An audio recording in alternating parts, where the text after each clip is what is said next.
Hey guys, it's Mitch. How's it going? So we've now finished up the core part of the Inferno storyline in the pages of Uncanny X-Men and an X Factor. But of course, Inferno didn't just take place in those comic books. It stretched over the entire Marvel universe. For a few months, I mean, you might be reading like Daredevil or something, and then out of nowhere, your comic got hijacked by this X storyline that you might not even know what's going on in. And if you wanted to get the whole story, you were going to have to go and buy those issues. So I thought it might be a good idea to go and check out one of those satellite comics that wasn't integral to the Inferno storyline, but still had very much the same themes. And I thought in this case it might be a good idea to check out Excalibur, because this is a comic that I haven't really looked at all before. And then I went through the Excalibur Special Edition a little while back, and it was kind of like, I maybe should have spent a little bit more time with this book. So we're going to take a look today at Excalibur number 6 and also number 7. So just before we get into it, if you enjoy the channel, if you feel like you might want to help out a little bit, go subscribe on my Patreon. Links are in the description, gives you early access to everything I do, helps out the channel, and helps to buy new comics. So yeah, as I said, we've checked out Excalibur once before in the special edition, The Sword is Drawn story, which wasn't a bad little let's get a team together kind of book. Written by Chris Claremont and with some fantastic art by Alan Davis. And I was thinking, you know what, I could do with some more of that Alan Davis artwork. And I think at least one person recommended that these would be good issues to go over as part of the Inferno crossover. So that's what we're going to do today. We can start with number 6 here with the cover. That's a pretty great one. Alan Davis definitely knows what he's doing when coming up with a striking image on a cover. Everybody loves evil versions or demon versions of existing hero characters. And this is a pretty good rendition of that. And we can, of course, see Alan Davis' style here, which is super smooth, doesn't rely on rendering, but his line work, his command of things like light and shadow and composition are just kind of staggering sometimes. I like all these versions of the different Excalibur characters, although Kitty, of course, I think has the most striking version. Great hands, too. Great, like, zombie-looking hands. That's really nice stuff. And yeah, so I opened this thing up the first time, and I was like, man, that's slick. Because it's funny, I've been looking at the Inferno crossover, which is done by Mark Silvestri on Uncanny X-Men and Walt Simonson on X Factor. And the artwork in that is really good, but it's also really hurried. You get the feeling they were going at a breakneck pace to try and make those monthly schedules. And sometimes it did affect the artwork a little bit, I think particularly in X Factor, particularly towards the end.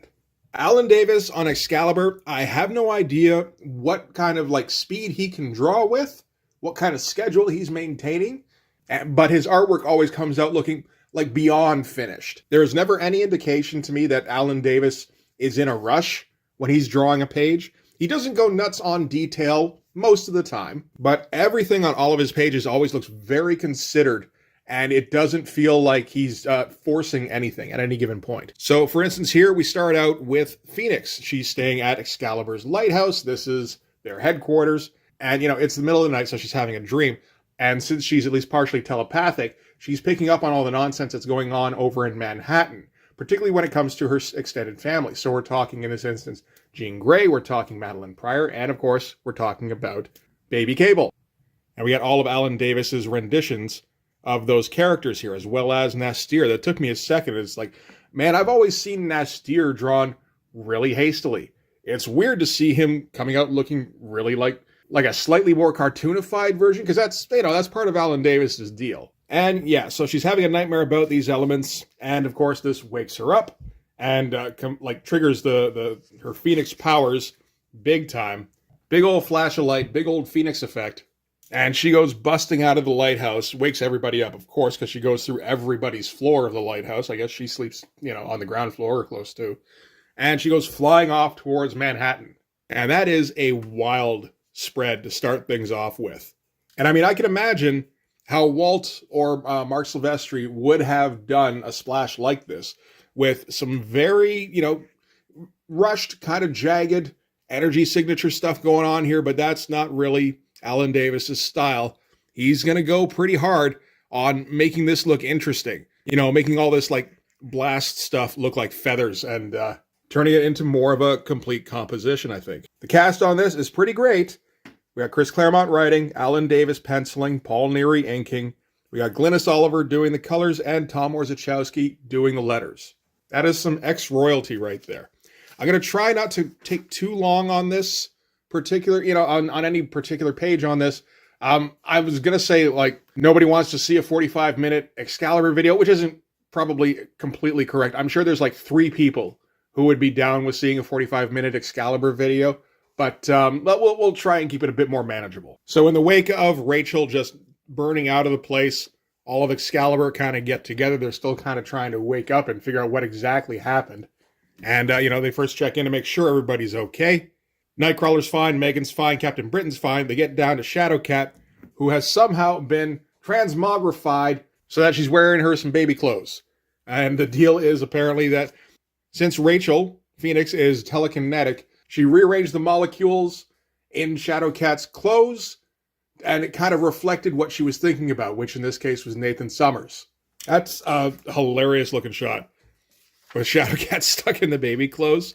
You don't have to read Excalibur comics long to realize Alan Davis has a very particular kind of sense of humor that he sneaks into the comic as often as he can. So they get a robe for Kitty, and they're discussing what exactly they're going to have to do. But, it's not going to take them too long to realize they're going to have to go and follow Rachel and figure out exactly what the problem is. If for no other reason than, Rachel is incredibly powerful and has a kind of a short fuse. So you kind of want to have a little bit of damage control on site just in case. And we got a bit here as well where Nightcrawler notices that Megan is wearing some pretty skimpy looking lingerie that Captain Britain isn't really paying attention to at all. Captain Britain and Megan are a couple at this point, but he's very much the clueless bonehead boyfriend, and it kind of pisses Nightcrawler off that she's obviously going to trouble to try and get his attention, and it's not working. All right, so from there we cut to London, where the WHO has shown up at a tube station along with Scotland Yard, and they're kind of just explaining the situation here where there's been some kind of dimensional teleportation where one of the usual trains took off, and then this train came back, which is a steam engine, only not a steam engine that would have been familiar to anybody from our dimension. This is a Nazi steam engine, but it's a Nazi British steam engine. So this is from an alternate reality where Germany kept going and conquered Britain. And that's verified when we come across Nazi Moira McTaggart and her aide, Nazi Callisto. None of this gets resolved in this comic or in the next one, so I imagine this is all just setting stuff up for the future. But that's a great looking train. That's funny, not too long ago we did FF number 354, where Walt also did a steam engine, but he did a much more classic American style train. And this one is all Art Deco. All sorts of curves going on this thing. Again, not going heavy on the rendering, although part of that I think is Alan Davis trying to make it look, very streamlined and clean.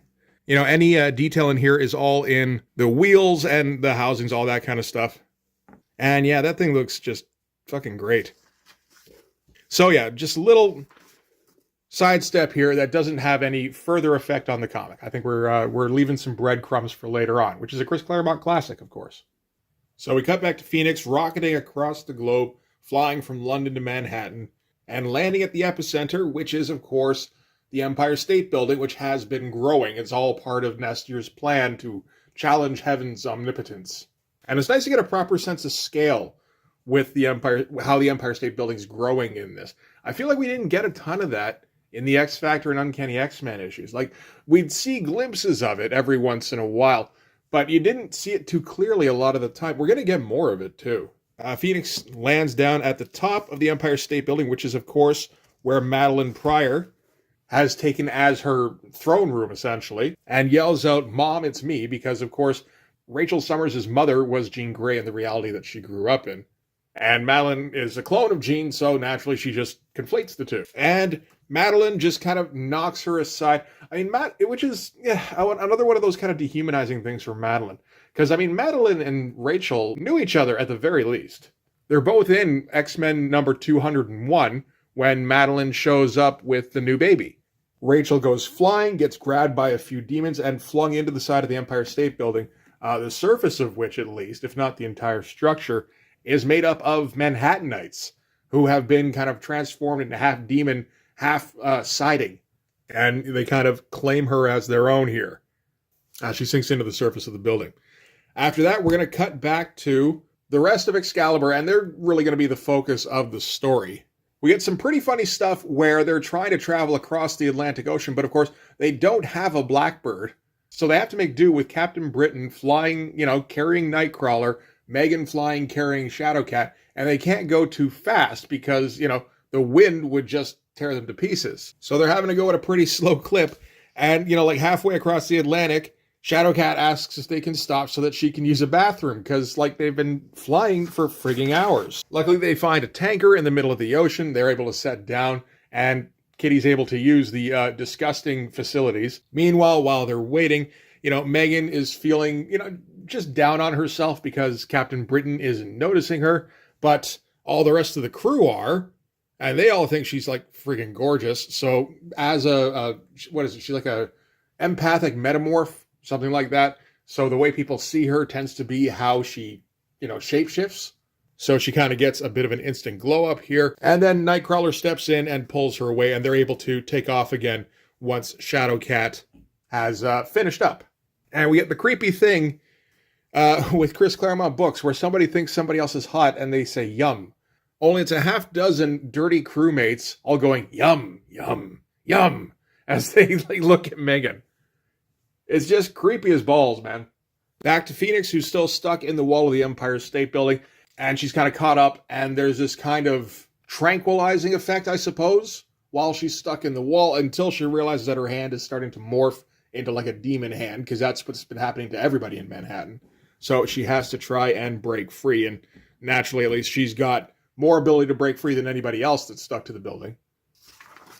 And yeah, so with an extra burst of Phoenix Flame, she does manage to break free, but she's not in control. Smashes down into the street, right into a bridal shop, and she's trying to collect herself, and then the mannequin asks her if she needs a hand, and she's like, oh yeah, thank you. Wait, what? And that's kind of the last we're going to see of her until the end of the issue here.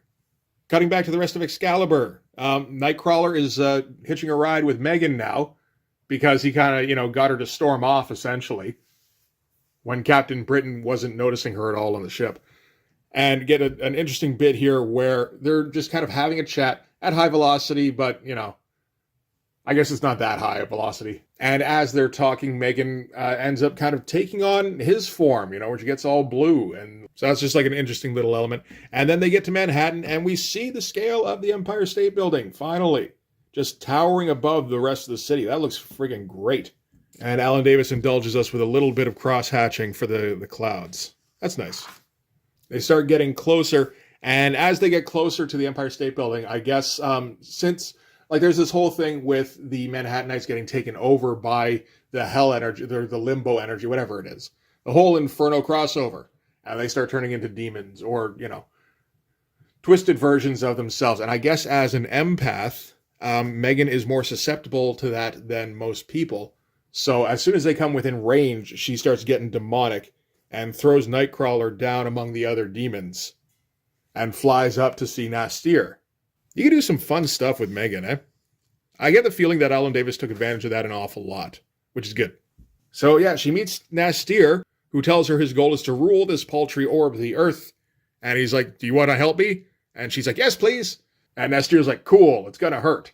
And she's like, that's okay. Just totally fucking submissive. And yeah, so he turns her into the Goblin Princess, which is, okay. We can't exactly complain about it being derivative. Everything in the Inferno crossover has been kind of derivative, at least to do with the themes. It's all taken from Ghostbusters and fucking Labyrinth and I think Beetlejuice, actually, because that's coming out right around the same time as well. Fun design, though, for Megan as the Goblin Princess. She starts taking swipes at Nightcrawler because she's completely on Nastir's side now, and shooting some kind of laser blast, which I didn't know she was able to do. But Nightcrawler, of course, super agile, doesn't teleport for some reason, but I guess he doesn't have to teleport all the time. And he's just bouncing and flipping around among the demons here. Bounces right off of Nastir's head, which is fun. Really get that up and down feeling of him bouncing off of everything. It's great stuff. Gets the edge of the dais here, I suppose. And he's got all the demons closing in on him, so he just leaps off. Again, you'd think he could teleport his way out of that, but I guess if he teleports, he's still going to have that velocity from when he's falling, the gravity. So maybe that doesn't help too much. So instead, he gets to fall all the way down the length of the, lengthened Empire State Building bouncing off of demons all the way down, just bonk, bonk, bonk, bonk, bonk, which I suppose slows him down just enough that he's able to grab a flagpole on the way down. He's not able to grab it solidly enough, though, and he still splats on the ground right in front of the bridal shop where Phoenix crashed into, which, is convenient, but also fine. Sure, that makes sense. She also fell off the Empire State Building. And then we see that Phoenix has been turned into a mannequin and has that bridal dress on now. Why? Who knows? I feel like Claremont's going to use this book as an opportunity to just do some weird, fun stuff. The X-Men and X-Factor, it all gets very bogged down in the really messy family emotional stuff that's been going on for like the past 5 years in Uncanny X-Men. So yeah, I get the feeling that Claremont hasn't really had much of a chance to just cut loose and have fun. So I think he's going to take that opportunity with Excalibur. So get a bit where, they're just kind of trying to help out a little bit in the streets. They come across a couple being chased by a demonic car because everything's getting turned into demon stuff. Shadowcat is able to phase them right when the car is coming by, and then Captain Britain smashes it, which leaves a whole bunch of blood puddled up in the street, which creeps everybody out. The Goblin Princess again shows up. They're right outside of a Cineplex, so she zaps it with her newfound demonic powers. And Captain Britain is ensnared by a bunch of movie film and pulled into the theater. Door locks behind him, but of course Shadowcat's Shadowcat, so she's going to phase through the wall. But when she does, she ends up stuck in some weird-ass movie where Captain Britain is like Rambo crossed with Freddy Krueger with a big old barbarian sword on his back. Doesn't know her, he's caught up in whatever this movie role is that he's been sucked into. And now Shadowcat's going to have to defend herself. Gotta love this gun here, too, with the big, rocket launcher plus missile plus gun belt plus chainsaw. That's some fun stuff. So, that's it for Excalibur number 6, which is a pretty good issue. Does that stretch over? It doesn't. You get these, back covers on Excalibur. I'm not sure what they are. I get the feeling some of them have to do with the actual comic, stuff that's coming up. Or, sometimes you get the feeling it's just Alan Davis felt like drawing some weird shit that month. I don't know. I wouldn't be surprised if this stuff came up. I'm quite sure at least that this guy does. But I don't know. That's, it's a fun little, not a cover. So next we've got Excalibur number 7 with a nice little gatefold cover here. We got our big shot on the front of Phoenix as the bride mannequin. And then we get the rest of Excalibur here on the back, including Megan as the Goblin Queen. And she's got Captain Britain chained up against her leg there. And then, Shadowcat fending off a whole bunch of demons. There's a bunch of good stuff going on in this cover. I should note that the issue after this is drawn by Ron Lim. So you get the feeling Alan Davis is able to go in, some pretty good bursts, and then he needs a month or so off so that he can catch up on the next storyline. He gets to do 2 or 3 issues, and then another artist comes in for another couple of issues, and he's able to go again. So he's not able to go preternaturally fast or anything, but he is able to go fairly fast considering just how clean his art looks in the finished product. All right, so starting issue 7, we cut back to Manhattan, as helpfully illustrated by the opening shot of the Empire State Building here. Looks absolutely fantastic. Even got all sorts of little floating shit around it, which I assume is demons, because the next shot, of course, we get is a bunch of demons scooping up New Yorkers off the street. And then we get this guy here. So this is Crotus, who's some kind of underling demon for Nastir. He seems to have some kind of grudge against Nastir. He's got himself a Necronomicon, and walking down the street, he passes by the bridal shop where Rachel was turned into a mannequin, and he falls in love. This issue is going to be weird. I'm going to say that right now. A lot of weird shit going down in this one. So Crotus falls in love. He instantly recognizing that this is Phoenix and that she's been somehow turned into a plastic mannequin. Well, he kind of knows how that as well, because this is all tied in with Inferno. He's aware of how that's changing everything. So I guess inspired by her wedding dress, he figures if he marries the Phoenix, then he'll be able to bind her to his will, which will give him incredible amounts of power. Which is okay. Sure, why not? I don't know if Crotus showed up at any other point in the Inferno crossover. There's, a good 50 issues of Marvel Comics to go through to confirm that. I'm not going to do it. I'll be honest, a lot of this subplot seems to be just taken straight from Beetlejuice. And why not? I mean, a lot of the Inferno crossover has been taken from Ghostbusters or Labyrinth. Why not Beetlejuice 2? It came out the year before this crossover started. I assume Claremont figured it was in theme. We're going to cut back to that theater that Captain Britain and Shadowcat got sucked into the movie in. And we got a bunch of street toughs who also get sucked in, including one who's extremely philosophical. So, for instance, the one punk here is like, this is crazy. And his buddy Zeke is like, only as regards are externalized onto genetic frame of reference. You could look at it as the reverse of Woody Allen's conceptualization of the Purple Rose of Cairo. And it's like, yes, I suppose you could very well do that. All right, so they stumble into the movie where Shadowcat and Captain Britain are, of course, facing off. In this, Captain Britain is defending the honor of the Goblin Princess. Starts unloading on Shadowcat with his unlikely gun. Naturally, she's going to phase and let all that shit pass through her. Tries to take him down, he yanks her up by her hair, and then she phases through that as well, which looks great, actually. With her passing through his back and everything, like the 3D element of passing through an object. Manages to get on top of him, grabs his knife, and is gonna cut his throat when she realizes she's just getting caught up in the movie, kind of like what he was. She's like, geez, this is scary, and so then he transforms into kind of a Freddy Krueger ripoff. And now she's in a cheerleader outfit, and so now we're moving into that kind of movie. Why not? Meanwhile, Nightcrawler, still unconscious on the ground outside of the bridal shop. He was there on the ground in the splash, wasn't he? Yeah, he was too. It's good stuff. Gets swallowed up by an anthropomorphic street sweeper, and he gets dumped into the guts with a whole bunch of other Manhattanites. And they're going to check and see if he's all right. They flick a lighter and see Nightcrawler, all blue and furry and demon looking, and they go, oh shit, that's one of the demons. And then they all start ganging up on him, which causes the street sweeper some digestive distress, and he ends up puking up all the Manhattanites, and they all scatter. Like I said, this is some weird shit. It's fun, though. All right, so Kitty's running down some school halls, naturally, because she's in a Nightmare on Elm Street movie now. Nice horror movie shot on the Dutch here, and we get the shadow of the Freddy claw on the wall.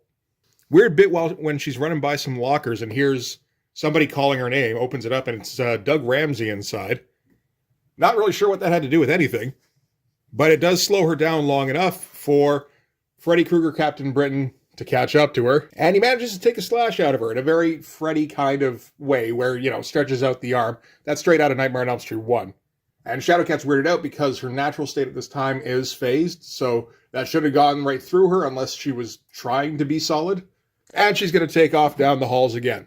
Then we cut back to Nightcrawler. We're going to, keep flipping through all the different characters. And naturally, he's going to narrate what's been going on up until this point and saying how this is terrible and he's not sure what to do.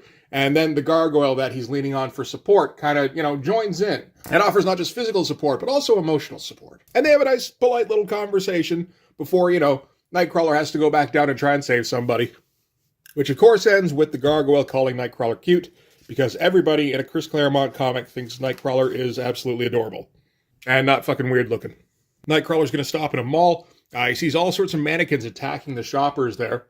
And there's not a ton he can do, so he just kind of grabs the nearest one and goes kind of flipping through the crowd, runs into the nearest shop, which happens to be, I think this is Forbidden Planet or something along those lines. So a comic shop, only their sci-fi display has become real. So there's big opening in the back of the shop is actually another world with an actual, alien spacecraft in it. All the dorks in the shop get geared up in their combat armor with their laser guns, and they, form a line, the mannequins bust in, and they just start opening up on them. It's fun stuff. It's just, weird. Okay, sure. So once they've stopped blowing them apart, the mannequins start getting back up, and they start kind of reforming themselves, not quite looking like people anymore, because they're not too concerned about which severed limb is getting put back on which hole. That's kind of creepy. And then we go back to Shadowcat. Stumbles into a room where there's all sorts of ex-people who are strung up upside down. First one she sees is Logan, and he's all zombied out. Megan the Goblin Princess is here. So is Captain Britain / Freddy Krueger. So this should theoretically be it for Shadowcat, except Megan swoops her cloak, which puts Kitty into a dance number. Captain Britain shows up in a coat and tails, and yeah, they're just going to start fancy dancing. Because why not? That happens in a movie sometimes. Figures look great, as usual. In any Alan Davis comic, the figures are always super fluid. There's never any hint of stiffness, and the object here apparently is for them to just keep dancing until they exhaust themselves and maybe drop dead. Okay, and from there we're going to cut back to Nightcrawler, and the geeks are still shooting apart the mannequins. They're getting a bit more success at this point, although the mannequins keep coming in, so you get the feeling eventually they're just going to get crushed under weight of numbers. And Nightcrawler spots a mannequin in Rachel's outfit, her usual Phoenix costume. And of course, Phoenix was the whole reason they came here in the first place. Nightcrawler remembers seeing Phoenix in the window of the bridal shop in the gown. Which, I mean, I'm pretty sure he was unconscious that whole time, but it actually works out better if maybe he kind of, like half-consciously glimpsed her and wondered why she didn't help. So now he can put two and two together, that maybe if he brings this mannequin in the Phoenix outfit back to that bridal shop, he can somehow reverse at least this part of this. I don't know that really makes a ton of sense, but, I mean, they didn't really have anywhere else for this to go. So, again, might as well. Okay, back to Captain Britain and Shadowcat, still dancing. It seems like the point of this was to get Shadowcat killed, but for some reason, Shadowcat's fine. I mean, for one thing, she's used to taking dance classes with Stevie Hunter. And also, for some reason, Captain Britain is getting absolutely exhausted. Doesn't make a whole lot of sense, and I don't think it's really explained.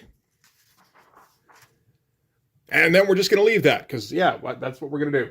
We got a few characters to keep track of in this, so we can't stay on one for too long. So we're going to get back to Crotus, who is in the process of marrying Rachel. And he summons a demon minister to wed them. Again, just like Beetlejuice. It's this whole, demonic incantation, which, again, like Beetlejuice, seems to shrivel up Rachel here. Kind of seems like we're just picking and choosing what elements we like from the movie. Back again to, the Goblin Princess, who has Captain Britain in just like the barest hint of a gimp outfit. And Kitty shows up here as well, only now she's dressed like some kind of fantasy hero, and she's wielding Magic's sword, the Soul Sword, which I think makes some sense from the bit when she was running down the halls. Yeah, when she stumbles upon the strung-up X-Men, one of her arms all of a sudden turns all silver, which could mean anything. Could mean the colorist didn't realize what they were doing. Could be kind of leading up to this now. That seems to be the case. I do remember reading this and thinking it didn't seem absolutely out of nowhere, just mostly out of nowhere. And what the Soul Sword does is it ends enchantments. So when the Goblin Princess sends Captain Britain after Shadowcat, she takes a swipe at him, knocks him on his ass, but he's back to being Captain Britain at least. So yeah, we get the thing here where Shadowcat's thinking the sword and armor manifest themselves the moment I appeared before the castle, so there's our explanation. But the last time that happened was when Illyana was murdered by the Beyonder, back in New Mutants 36 and 37, and X-Men 203. Okay. So yeah, there is some explanation, and I mean, there's all sorts of stuff going on in New Mutants with Inferno at this time as well. I believe largely centered around Illyana, so that might have something to do with it. Shadowcat, tries not to think too much about this because she figures this must mean something has happened to Illyana, which it could have. But she's in the middle of a fantasy fight with the Goblin Princess, so that's what she's got to focus on. Get a nice showdown shot here between the two. Goblin Princess changes her into like a cat demon. So it's like, we're playing off the name. And Shadowcat responds by throwing the Soul Sword at Megan and, impaling her on it, thus ending the enchantment that's on her. So that's that part done. Back to Crotus and Phoenix, where the wedding ceremony is reaching a crescendo, and they're getting surrounded by all this swirling energy. And right when they get to the point, naturally it's going to get to the point where they go, speak now, forever hold your peace. That's when Nightcrawler busts in, knocks over the demonized minister, he's not a full-on demon, grabs the book, and throws it into like the energy maelstrom that's forming in the middle of this shop here. At the same time, as the gargoyle that he was talking to earlier, he helped him out of that jam with the mannequins, tosses in the mannequin with the Phoenix outfit. And they're really just kind of throwing everything together and hoping for the best, which is as much of a plan as you often get in these kind of books. So like, why not? Naturally, what happens, you get a big old Phoenix explosion. And at the end of it, Phoenix has been restored. The gargoyle, unfortunately, got destroyed. Shame for Nightcrawler. He had a buddy there. Back at the theater, Megan and Captain Britain and Shadowcat are all kind of recovering. And Crotus wanders away, tries to seek out Nestier to be like, hey, sorry, master, didn't mean to step out of line. We're still cool, right? And that's kind of where it's going to end.